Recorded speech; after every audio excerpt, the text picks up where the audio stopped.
Pagpasok ni Duterte, tinawag na tatay. Tatay Digong, Tatay Digong, mga tanga. Hindi nyo naman tatay, tinatawag nyo tatay.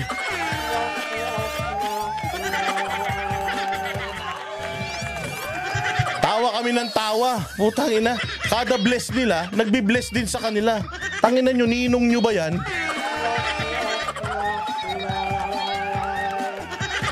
Mga gunggong. Hindi nyo mamimit si PRRD kung di dahil kay Pastor Kibuloy. Sabi ko nga sa inyo, maliluya Pastor Kibuloy.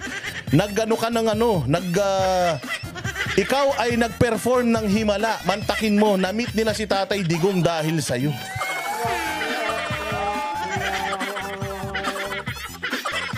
Tatay Digong, bless. Puta si Digong, bless din sa kanila. Nag-bless din yung isa. Bless din yung isa. Mga tanga. Hindi marunong makakuha ng senyales. Kaya nagbi-bless sa inyo, ayaw niya nung ginagawa nyo. Umpisang kita pa lang, palpak na kayo.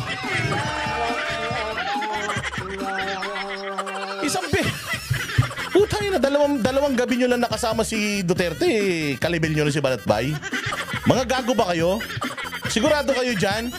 Putang ina nyo, nagtitikol pa lang kayo. Nagbablog na si Banatbay. Putang ina, nakatanghod kayong ganyan sa channel ni Banatbay. Ngayong medyo lumalakas kayo. Aba, putang ina.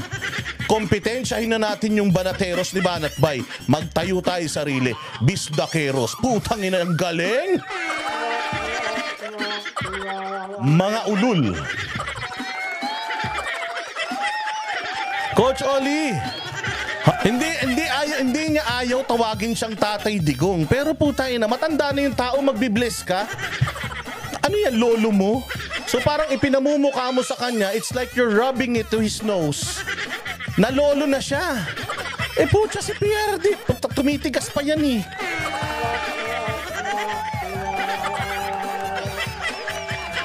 Nakakahiya kayo.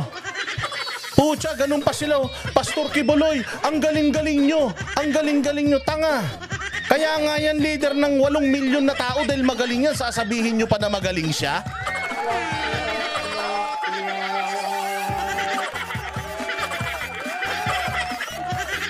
Walang hiya kayo? Pastor Kibuloy, ang galing mo talaga. Tanga, alam niya na yun. Sinasamba nga yan ng mga taga Kingdom of Jesus Christ eh. Wag mo nang sabihin pagka-obvious. Alam mo ba, si Pastor, matalino yun. Pag ginagano mo siya, ano mo iisipin nun? Tanginan to, niloloko ko.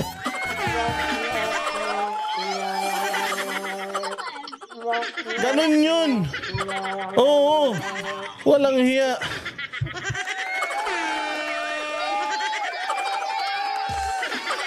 Sabi ni Cheryl Guzman, mukhang magkakaroon ng bagong lipunan. Sino nga yung live ayaw pakainin si PRRD? Sila din.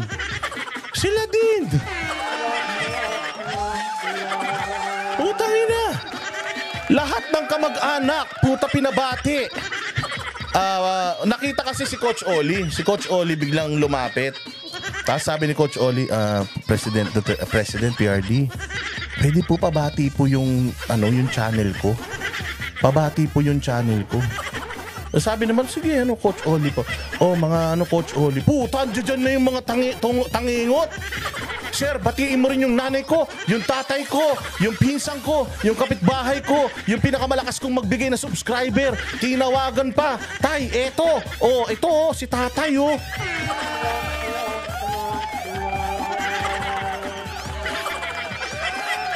Putangina naman, mahiya naman kayo, presidente ng Pilipinas yung kausap nyo.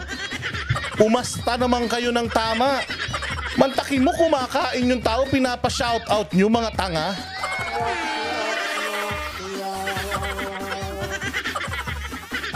Ina nyo, lumebel kayo. Ha?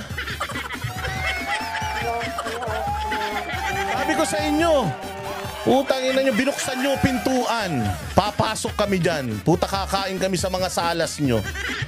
Tatay, ito subscriber ko. So, taga Saudi. Kausapin mo. Puta, umiiyak naman yung subscriber. Tatay Digong, ikaw talaga pag-asa ng Pilipinas.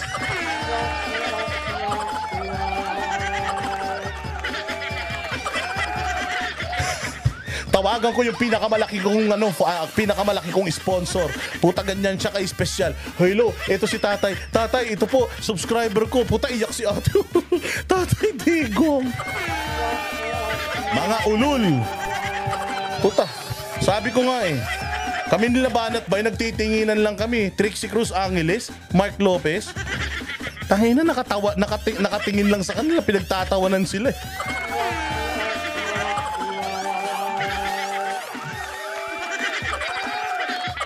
Oh, di ba? Oh, tingnan nyo, ganun ginawa nyo, di ba? Nag-bless Baba Nateros? Hindi. Tangina nyo, matagal na namin nakakausap yan. Alam na namin ang proper decorum pagkasama yan. Alam mo ba yung niya, yung napakagandang security niya? Yung napakagandang security ni PRD, kilala na nga kami. Alam na nga eh kung paano kayo patatahanin eh. Patahanin nyo yung mga yan, pakainin nyo naman yung matanda.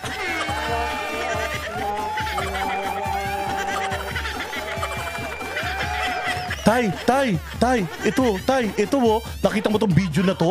Itong video, tangina yun si PRD naman, putang ina sumusubo. Ha? Tangina kumakain. Pinapitaan mo ng video kung di ka ba naman tanga. Nakakadiri kayo.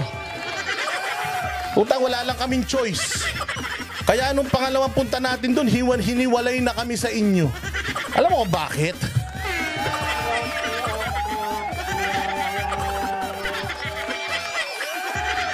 Nakaupo nga lang kaming ganyan eh. Nakaganon lang kami. You know what? Ganito yan kasi. Pag may na-meet ka na magaling na tao, puta, you do not have to patronize them. You don't have to tell them they're good. We're talking about a former president, which is the best president in the whole wide world. And we're talking about a Pastor Quiboloy na ganito kagaling. Ganito niya napaunlad yung kanyang yung kanyang simbahan, yung kanyang denominasyon, kahit na galing sila sa galing sila sa pinaka mahirap. Yung mga yan, these are made man. Itong mga to ay kumbaga sa mga mafia. Puta, this person are like the dons. Tapos pagdating mo ron, uy! Hello, Pak, Kapir, gusto ka?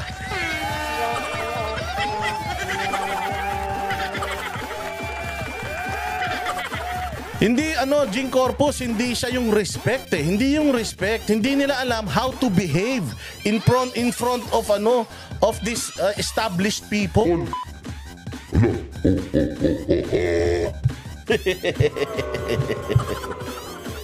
Siya nagbago yung boss ko.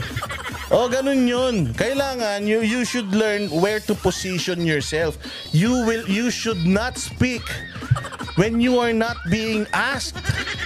Ganun, kapag kaharap mo yung mga malalak, pag pumunta si Vladimir Putin, nandoon kayo, putang ina, sa aakbayan nyo, mga tanga. Mga wala kayong modo. Mga small time. Sabihin na natin yung totoo. Puta, matagal namin tinago to sa mga puso namin. Pero puta, nakakahiya kayo nung gabi na yun.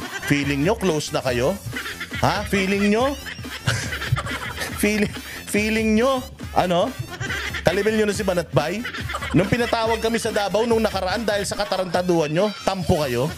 Kasi ba't hindi kayo kasama? Ang dami namang kasama dun.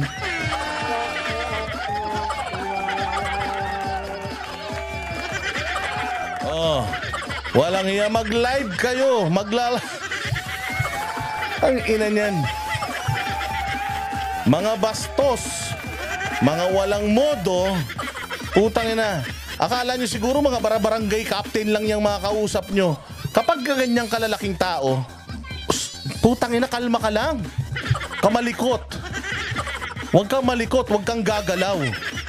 Titigan mo lang sila, lahat nung sabihin nila, i-absorb mo. Marami kang matututunan, magagaling na tao yan.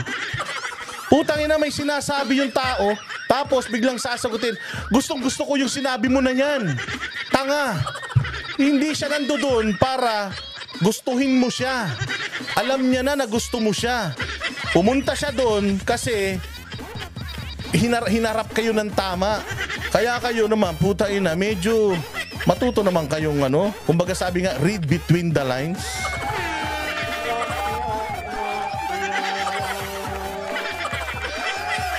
Maging disente kayo sa susunod, ha? Sa susunod, hindi yung putay na porket nakasama nyo sa isang hapagkainan ng 2 gabi, hindi kayo po makakapunta ron kung hindi dahil kay Pastor Kibuloy. Pero kami, ilang beses na namin nakakasama si PRD.